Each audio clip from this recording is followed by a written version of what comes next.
Welcome all to the another episode of Butterfly's Choice. In today's class, we are going to discuss about legal environment. ಇವತ್ತು ನಮ್ಮ ಕ್ಲಾಸಲ್ಲಿ ನಾವು legal environment ಅಂತ ಹೇಳಿದ್ರೆ ಏನು ಅಂತ ಡಿಸ್ಕಸ್ ಮಾಡ್ತಾ ಇದ್ದೇವೆ. Legal environment it includes the acts that have been passed by the central and state government. Legal environment ಅಂತ ಹೇಳಿದರೆ ಅದು ಏನನ್ನು ಒಳಗೊಂಡಿರುತ್ತೆ ಅಂತ ಹೇಳಿದರೆ ಸೆಂಟ್ರಲ್ ಮತ್ತು ಸ್ಟೇಟ್ ಗೌರ್ಮೆಂಟ್ ಪಾಸ್ ಮಾಡುವಂಥ ಆ್ಯಕ್ಟ್ಸ್ಗಳನ್ನು ಒಳಗೊಂಡಿರುತ್ತೆ. ಆ್ಯಕ್ಟ್ಸ್ ಅಂತ ಹೇಳಿದರೆ company act, for example income tax act, ಈ ಥರ ಆ್ಯಕ್ಟ್ಗಳು ಏನಾದರೂ ಆ್ಯಕ್ಟ್ಗಳನ್ನು ಒಂದು ಸೆಂಟ್ರಲ್ ಗೌರ್ಮೆಂಟ್ ಅಥವಾ ಸ್ಟೇಟ್ ಗೌರ್ಮೆಂಟ್ ಪಾಸ್ ಮಾಡಿದರೆ ಅದನ್ನು ನಾವು ಲೀಗಲ್ ಎನ್ವಿರಾನ್ಮೆಂಟ್ ಅಂತ ಹೇಳ್ತೇವೆ.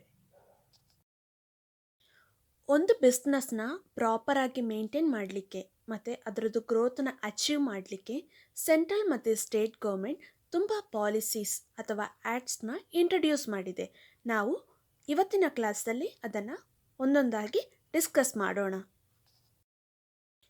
ಆ್ಯಕ್ಟ್ಸ್ ಆ್ಯಂಡ್ ಪಾಲಿಸೀಸ್ ಅಂತ ಹೇಳಿದರೆ ಅದೊಂದು set of rules and regulation. Acts ಮತ್ತು ಪಾಲಿಸಿಯಲ್ಲಿ ತುಂಬ ಸೆಟ್ ಅಂದರೆ ತುಂಬ ರೂಲ್ಸ್ ಆ್ಯಂಡ್ ರೆಗ್ಯುಲೇಷನ್ನ ಒಳಗೊಂಡಿರುತ್ತೆ. ಲೀಗಲ್ ಎನ್ವಿರಾನ್ಮೆಂಟಲ್ಲಿ ಈ ರೂಲ್ಸ್ ಆ್ಯಂಡ್ ರೆಗ್ಯುಲೇಷನ್ನ ಒಂದು ಬಿಸ್ನೆಸ್ ಫಾಲೋ ಮಾಡಬೇಕು. ಸೊ ಬಿಸ್ನೆಸ್ಗೆ ರಿಲೇಟ್ ಆಗಿ ಏನೆಲ್ಲ ರೂಲ್ಸ್ ಆ್ಯಂಡ್ ರೆಗ್ಯುಲೇಷನ್ ಇದೆ, ಏನೆಲ್ಲ ರೂಲ್ಸ್ ಆ್ಯಂಡ್ ರೆಗ್ಯುಲೇಷನ್ನ ಫಾಲೋ ಮಾಡಬೇಕು ಅನ್ನೋದನ್ನ ಲೀಗಲ್ ಎನ್ವಿರಾನ್ಮೆಂಟಲ್ಲಿ ನಾವು ಸ್ಟಡಿ ಮಾಡ್ತೀವಿ. So in India there are many rules or acts and policies are introduced by central and state governments. These are as follows: the Sale of Goods Act 1930, Indian Companies Act 1956, Income Tax Act 1961, the Consumer Protection Act 1986, the Weight and Measure Act 1958, Environmental Protection Act 1986, Foreign Investment Policy, the Factories Act 1948, the Minimum Wages Act 1948, Monetary Policy and FEMA. ಇದು ಕೆಲವು central ಮತ್ತು state government introduce ಮಾಡಿರೋ acts and ಪಾಲಿಸಿಗಳಾಗಿದೆ. But ನಮ್ಮ ಸಿಲೆಬಸ್ಸಲ್ಲಿ ಎರಡು policies ಅಥವಾ ಆ್ಯಕ್ಟನ್ನು ಕೊಟ್ಟಿದ್ದಾರೆ, ಅದನ್ನು ನಾವು ಸ್ಟಡಿ ಮಾಡಬೇಕು. ಅದು ಯಾವುದು ಅಂತ ಹೇಳಿದರೆ ಕನ್ಸ್ಯೂಮರ್ ಪ್ರೊಟೆಕ್ಷನ್ ಆ್ಯಕ್ಟ್ 1986 ಮತ್ತು ಫೆಮಾ. ಈ ಎರಡು ಕಾನ್ಸೆಪ್ಟನ್ನು ನಮ್ಮ ನೆಕ್ಸ್ಟ್ ಕ್ಲಾಸಲ್ಲಿ ಡೀಟೇಲ್ ಆಗಿ ಡಿಸ್ಕಸ್ ಮಾಡೋಣ. ಉಳಿದ ಎಲ್ಲ ಆ್ಯಕ್ಟ್ಗಳನ್ನು ಇವತ್ತಿನ ಕ್ಲಾಸಲ್ಲಿ ಬ್ರೀಫಾಗಿ ಎಕ್ಸ್ಪ್ಲೈನ್ ಮಾಡ್ತೇನೆ. First one is the sale of goods act 1930. Sale of goods act 1930 ಅನ್ನೋದು ಇದು 1 ಜುಲೈ 1930ಯಲ್ಲಿ ಇಂಟ್ರಡ್ಯೂಸ್ ಮಾಡಲಾಯಿತು. ಈ ಆ್ಯಕ್ಟ್ ಪ್ರಕಾರ ಸೇಲ್ ಆಫ್ ಗೂಡ್ಸ್, ಒಂದು ಗೂಡ್ಸ್ನ ಸೇಲ್ ಮಾಡುವಾಗ ಏನೆಲ್ಲ ಪಾಲಿಸೀಸ್, ಏನೆಲ್ಲ ಮೆಷರ್ಸ್ ತಗೊಳ್ಬೇಕು ಅಂತ ಈ ಆ್ಯಕ್ಟ್ ಪಾಸ್ ಮಾಡಿದೆ. According to this act all measures will be taken while selling a goods to the buyer. ಈ ಪ್ರೊಸೆಸ್ಸಲ್ಲಿ ಎರಡು ವ್ಯಕ್ತಿಗಳಿರ್ತಾರೆ, ಬೈಯರ್ ಮತ್ತು ಸೆಲ್ಲರ್.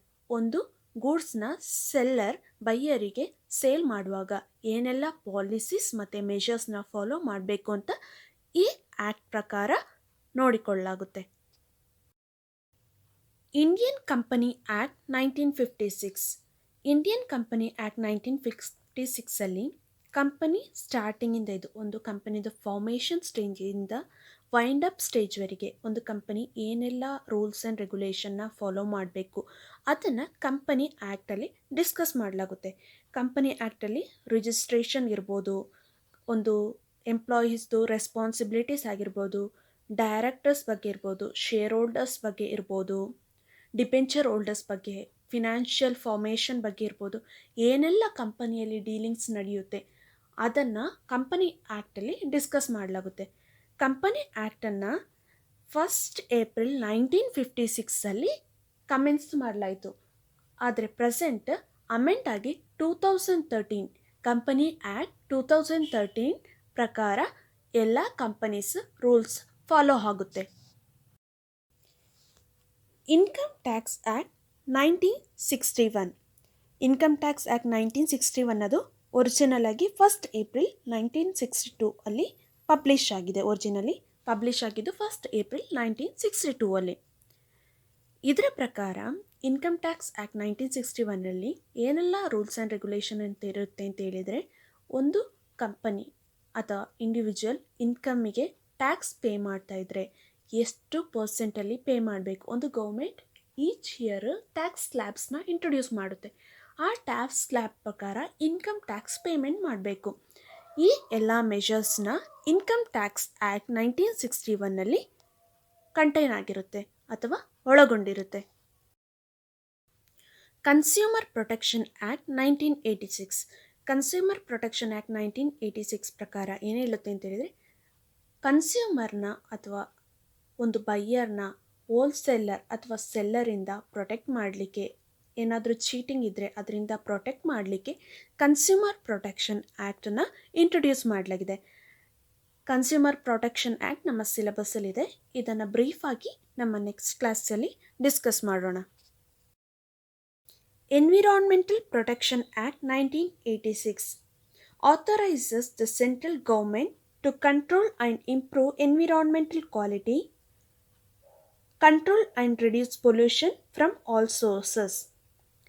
ಎನ್ವಿರಾನ್ಮೆಂಟಲ್ ಪ್ರೊಟೆಕ್ಷನ್ ಆ್ಯಕ್ಟ್ 1986 ಪ್ರಕಾರ ಏನು ಹೇಳುತ್ತೆ ಅಂತ ಹೇಳಿದರೆ, ಒಂದು ಕಂಪನಿ ಅಥವಾ ಇಂಡಸ್ಟ್ರಿಯಿಂದ ಒಂದು ಎನ್ವಿರಾನ್ಮೆಂಟ್ಗೆ ಏನಾದರೂ ಪೊಲ್ಯೂಷನ್ ಅಥವಾ ಎಫೆಕ್ಟ್ಸ್ ಆಗದೇ ಇರೋ ಹಾಗೆ environmental protection act rules and ರೆಗ್ಯುಲೇಷನ್ನ ಪಾಸ್ ಮಾಡಿದೆ.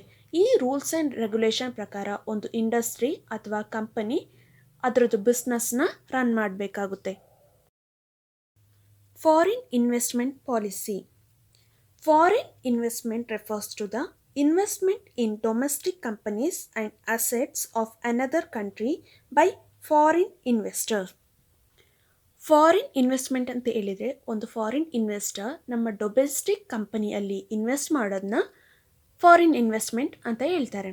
ಸೊ ಫಾರಿನ್ ಇನ್ವೆಸ್ಟರ್ಸ್ನ ಜಾಸ್ತಿ ಅಟ್ರ್ಯಾಕ್ಟ್ ಮಾಡಲಿಕ್ಕೆ ಏನೆಲ್ಲ ಪಾಲಿಸೀಸ್ನ ಮೆಷರ್ಸ್ನ ಫಾಲೋ ಮಾಡಬೇಕು ಅದನ್ನು ಫಾರಿನ್ ಇನ್ವೆಸ್ಟ್ಮೆಂಟ್ ಪಾಲಿಸಿ ಅಂಡರಲ್ಲಿ ಡಿಸ್ಕಸ್ ಮಾಡಲಾಗಿದೆ. ಫಾರಿನ್ ಇನ್ವೆಸ್ಟ್ಮೆಂಟ್ ಪಾಲಿಸಿಯಲ್ಲಿ there are many set of rules and regulation. According to that a company will render business activity or foreign investment process. The Factories Act 1948 as amended by the Factories Act 1987. Factory Act 1948 ಅನ್ನೋದು Factory Act 1987 ಅಂತ amend ಆಗಿದೆ. The factories ಆ್ಯಕ್ಟ್ದು main ಉದ್ದೇಶ ಅಥವಾ main aim ಏನಾಗಿದೆ ಅಂತ ಹೇಳಿದರೆ, manufacturing process ಆಗಬೇಕಾದ್ರೆ ಒಂದು ಫ್ಯಾಕ್ಟ್ರಿಯಿಂದ ವೇಸ್ಟ್ ಔಟ್ಪುಟ್ ಆಗಿ ಬರುತ್ತೆ. ಆ ವೇಸ್ಟ್ನ ಏಕೆ ಕಂಟ್ರೋಲ್ ಮಾಡೋದು, ಏಕೆ ಅದನ್ನು ಮೆಷರ್ಸ್ನ ಫಾಲೋ ಮಾಡೋದು, ಅದನ್ನು ಕಂಟ್ರೋಲ್ ಮಾಡಲಿಕ್ಕೆ ಅಂತ ಫ್ಯಾಕ್ಟ್ರಿ ಆ್ಯಕ್ಟಲ್ಲಿ ಡಿಸ್ಕಸ್ ಮಾಡಲಾಗುತ್ತೆ. The minimum wages act 1948.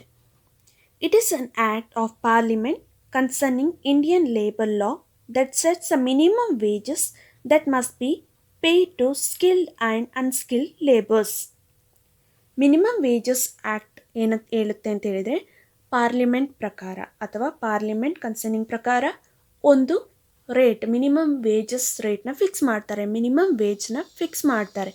ಒಂದು ಸ್ಕಿಲ್ ಲೇಬರ್ ಆಗಿರ್ಬೋದು, ಅನ್ಸ್ಕಿಲ್ಡ್ ಲೇಬರ್ ಆಗಿರ್ಬೋದು, ಅವರಿಗೆ ಆ ಮಿನಿಮಮ್ ವೇಜ್ನ ಕಂಪಲ್ಸರಿಯಾಗಿ ಪೇಮೆಂಟ್ ಮಾಡಬೇಕು ವಿತೌಟ್ ಎನಿ ಡಿಸ್ಕ್ರಿಮಿನೇಷನ್.